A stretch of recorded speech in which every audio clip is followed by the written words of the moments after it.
El humo, heraldo del fuego, nos anuncia que la temperatura subirá en cualquier momento y al rojo vivo fijará lo que antes fue humo de leña y caca de vaca en combustión. De ahí, aunque no lo crea, surge la esperanza. Agua, tierra, aire y fuego aquí se nos revelan en lengua náhuatl. Manos de barro, alfareras de Cuentepec, Morelos, en la raíz doble vamos a hablar de la esperanza. Pueblos vivos, culturas originarias de México. Estreno jueves 8:30 de la noche, Canal 22.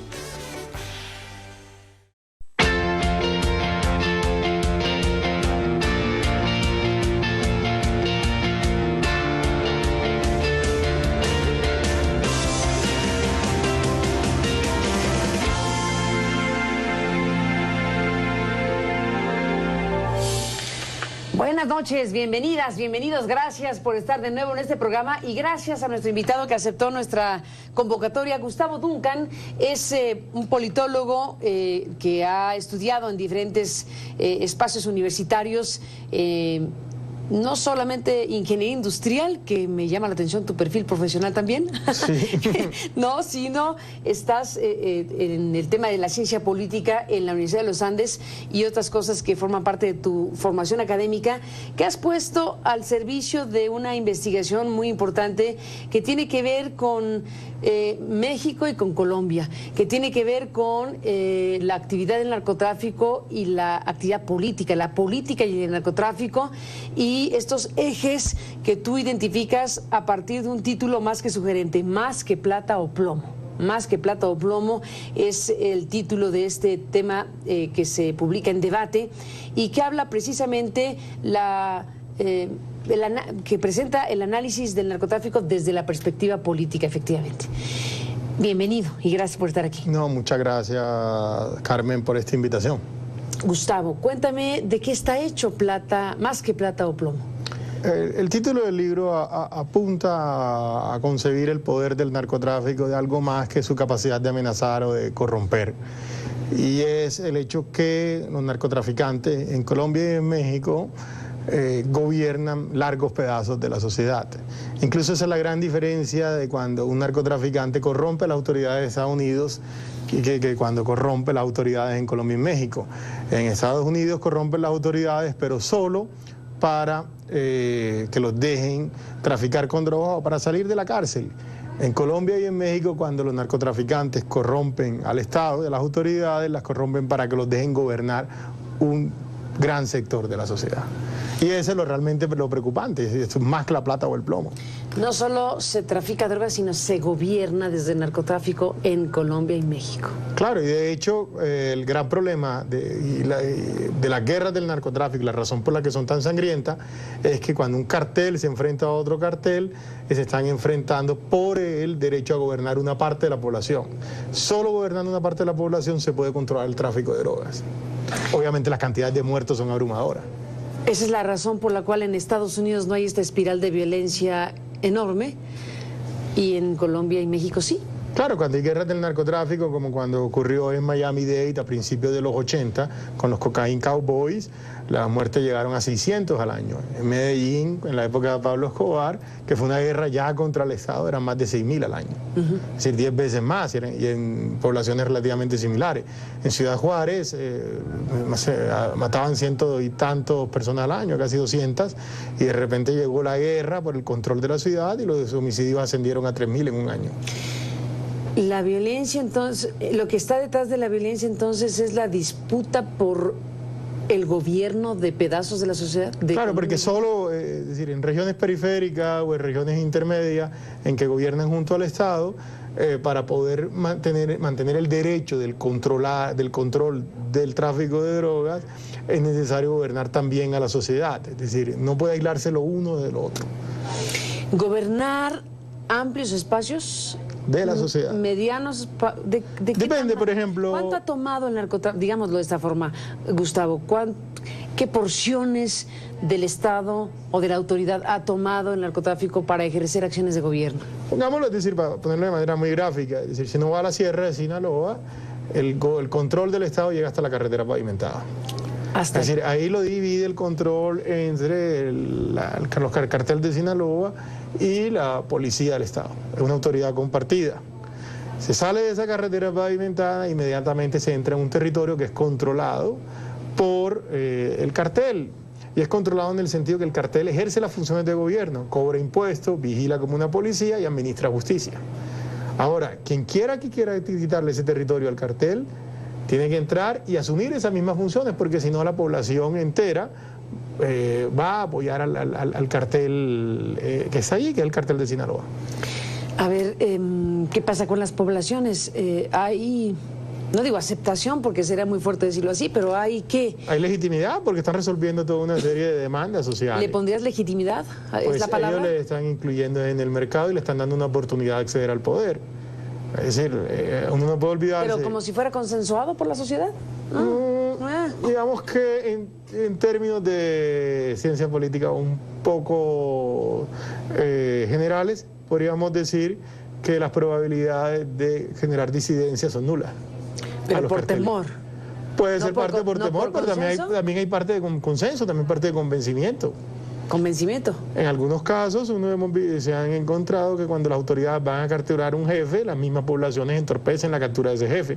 No solo en México y en Colombia, te pondría el caso de Dudus Coke en Jamaica, que controlaba Tivoli Gardens, que era una especie de comuna o favela en Kingston.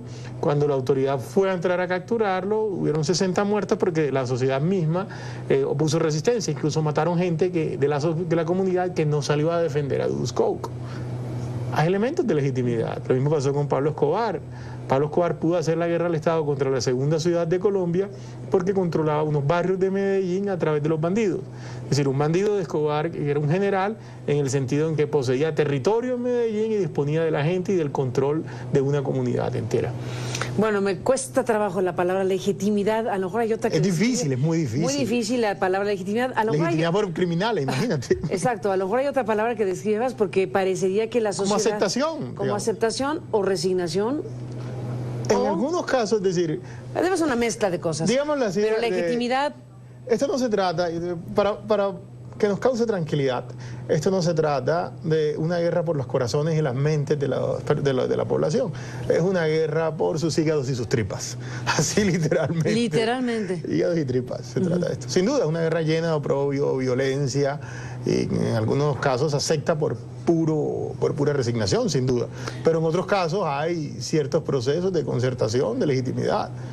Que es importante considerarlo incluso para hacer políticas públicas, es decir, ¿por qué la población acepta ser gobernada? Unos sectores de la población acepta ser gobernada por criminales y no por el Estado, que es una gran pregunta. ¿Y tiene respuesta después de tu investigación? Yo creo que se da porque los narcotraficantes lograron procesos de inclusión de sectores excluidos y proveyeron demandas sociales.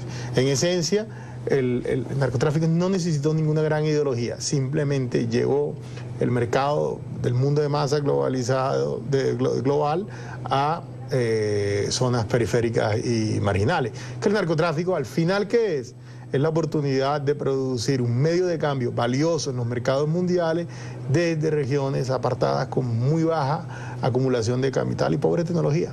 Y de repente la gente llega al mundo moderno desde esas zonas. Déjame, Gustavo Duncan, ir a una pausa y regresamos escuchándote hablar de más que plata o plomo, este poder político del narcotráfico, México y Colombia como tus referentes. Después de la pausa volvemos.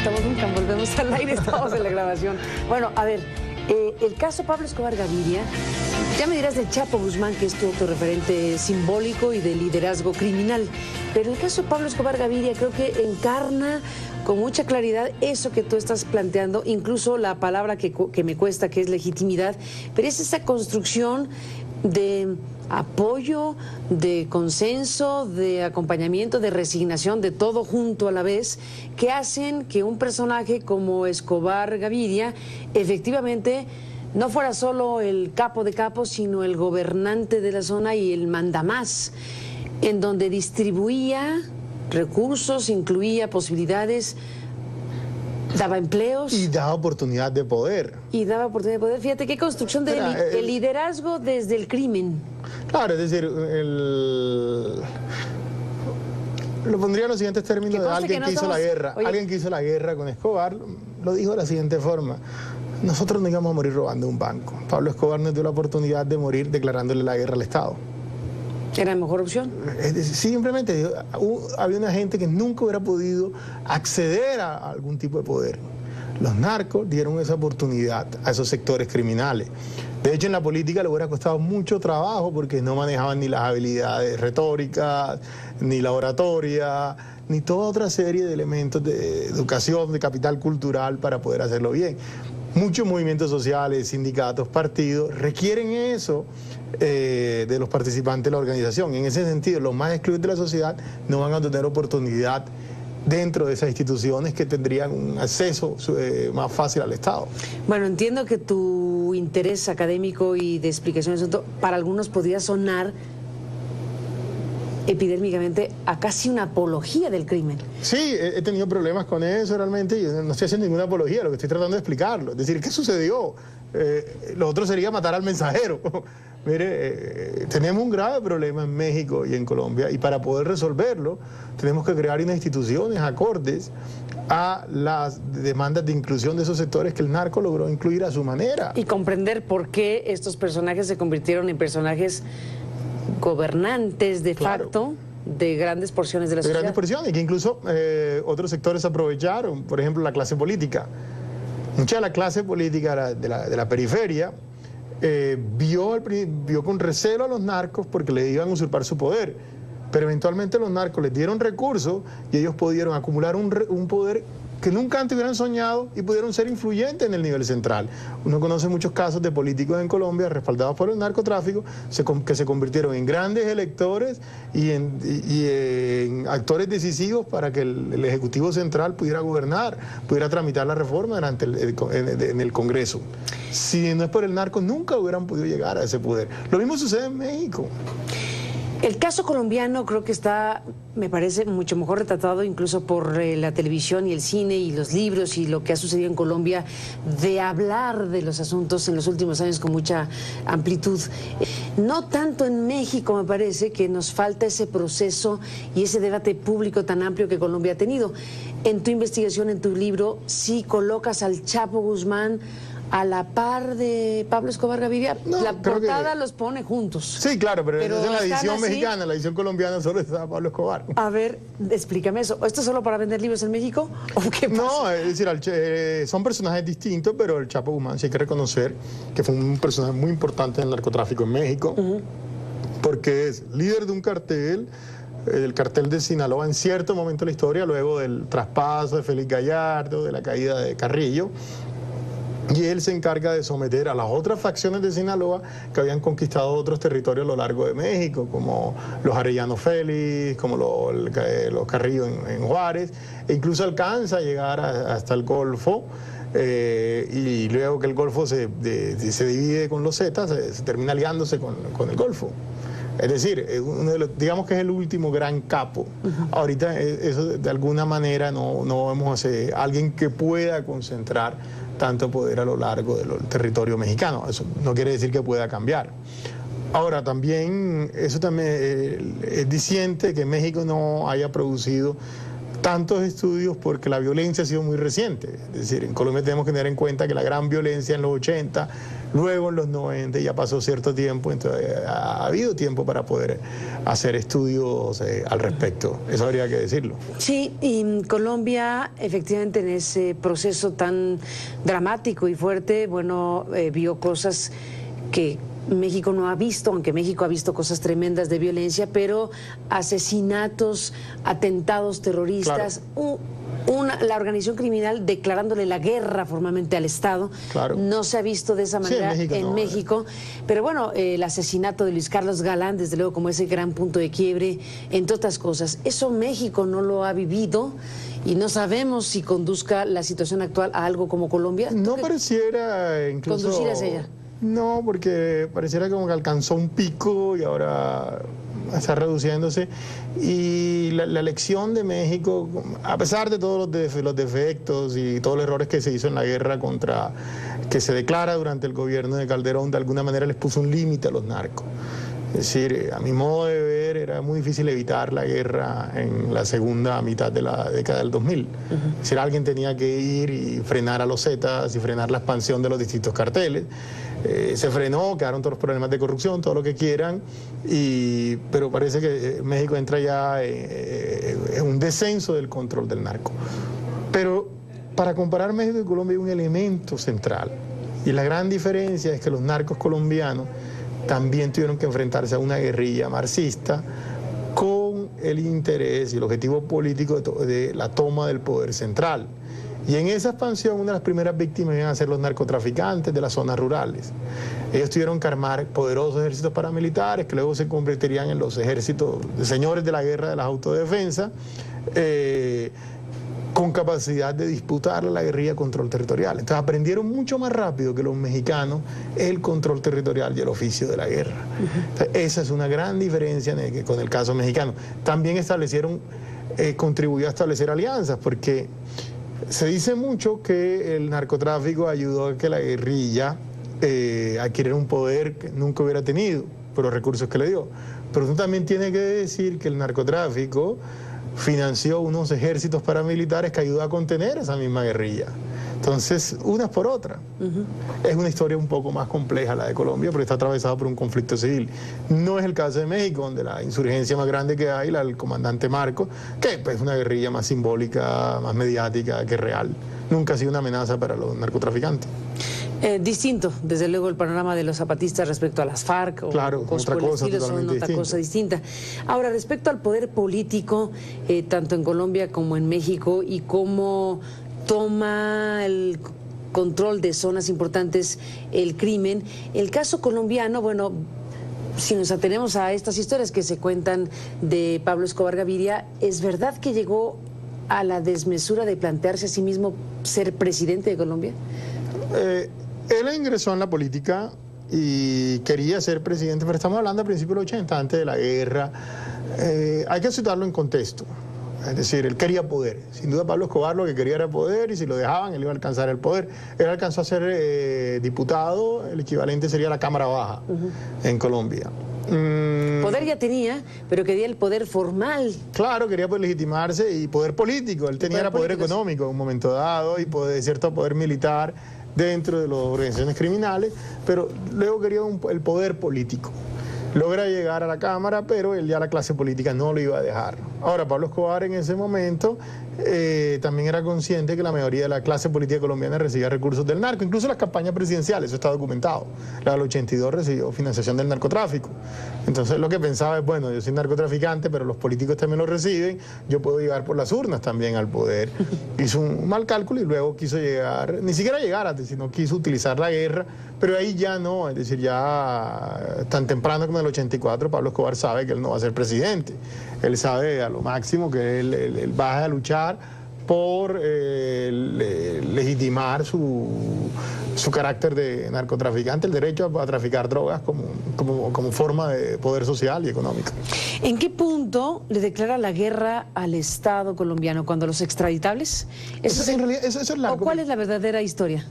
Eso comienza cuando Lara Bonilla, el ministro de Justicia, comienza a disputar con él, que comienza a crearse una serie de escándalos. Se habla de los dineros calientes entre el 83, y logra demostrar que Pablo Escobar es un narcotraficante. Ahí le niega cualquier tipo de posibilidad de inclusión en la legalidad. Pablo Escobar entonces decide asesinar a Lara Bonilla, viene la retaliación.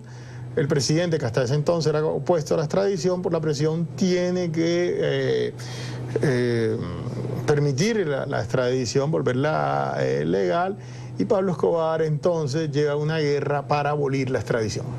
Ahí es cuando comienza, y es una guerra que básicamente es un tire y afloje, es un pulso de fuerza en que Pablo Escobar coloca bombas, hace magnicidios y secuestra a personajes de la élite, familiares de la élite colombiana, para doblegar la voluntad de lucha y prohibir la extradición, por un lado. Y por el otro lado, el gobierno comienza a infligir golpes a la organización de los carteles y a la base combatiente de los carteles. Eso siendo además una guerra atravesada por el narcotráfico, porque cierto sector de los carteles, los Castaños, los hermanos Castaños, que eran del cartel de Medellín, trabajaban con sectores del gobierno para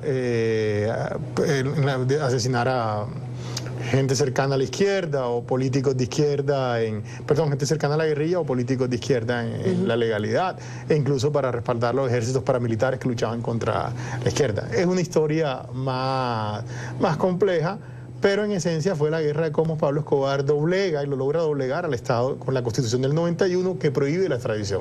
Se hace la Constitución del 91, se prohíbe la extradición, porque lo que dice la sociedad colombiana es no vale la pena todo el esfuerzo y toda la sangre que se ha derramado a raíz de esta guerra por la extradición, prohibámosla, y ahí Pablo Escobar se entrega. Bueno, el capítulo del asesinato de Luis Carlos Galán es un factor fundamental de todo lo que ha pasado en Colombia. Sí, pero de alguna manera es el asesinato de un político que reclamaba no solo en el tema de la lucha contra el narcotráfico, sino que era genuinamente un luchador por limpiar la política en Colombia, por acabar la corrupción que existía. Gustavo, déjame hacer una pausa y entramos en la parte final de esta conversación. Volvemos.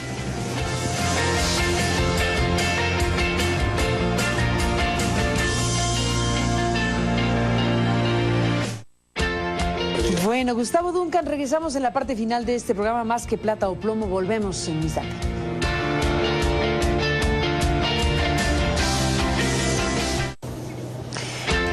Pues se acabó el tiempo, Gustavo Duncan, gracias por estar aquí.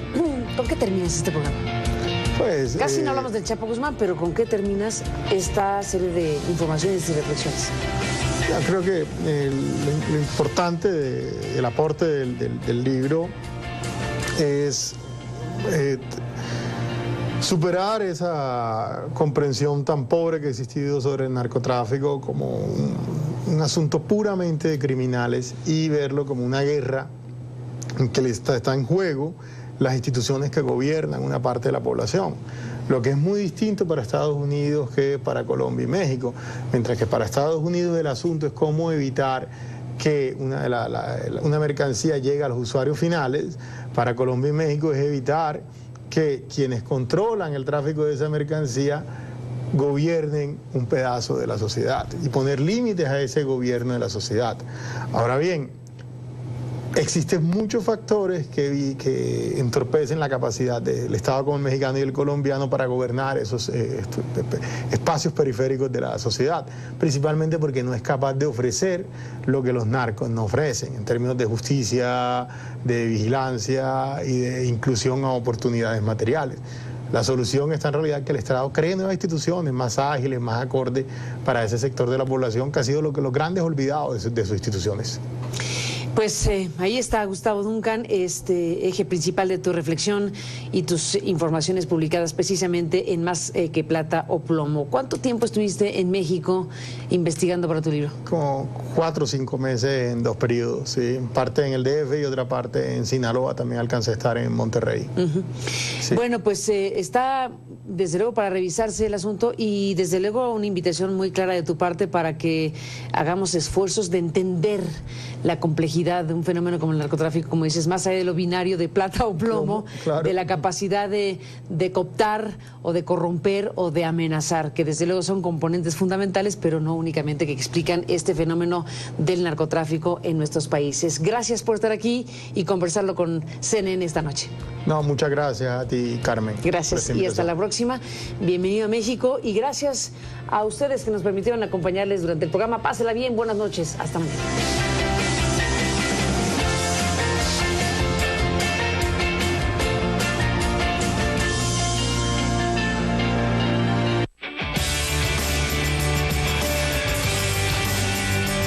Somos CNN México.